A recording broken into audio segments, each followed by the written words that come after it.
প্রধানমন্ত্রী ইতিমধ্যে নির্দেশনা দিয়েছেন, ইনকেস যদি পরিস্থিতির অবনতি হয় তাহলে আমাদের শ্রমিকরা যদি দেশে ফিরে তাদের কর্মসংস্থান কিংবা তাদের ক্ষতিপূরণ কিংবা কল্যাণের জন্য যে ব্যবস্থা নেওয়া দরকার সেটি প্রবাসী কল্যাণ ও বৈদেশিক কর্মসংস্থান মন্ত্রণালয়, পররাষ্ট্র মন্ত্রণালয়ের সাথে সমন্বয় করে কাজ। আমরা জিয়াউর রহমানকে পেয়েছি, এখন জিয়াউর রহমানের সন্তান মাননীয় প্রধানমন্ত্রী তারেক রহমানকে আমরা সেই দর্শন, সেই কর্মস্পৃহায় আমরা তার উদ্দীপনা দেখতে পাই।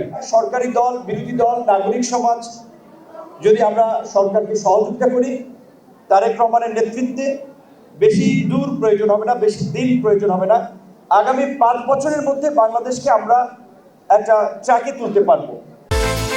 বিকাশ পেমেন্টে 10,000 টাকার বেশি অফার, শপিং চলছে তো।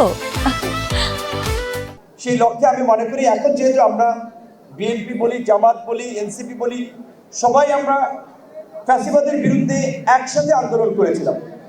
কাজে এই সরকার কারো প্রতিপক্ষ নয়, এই সরকার আমাদের সকলের সরকার।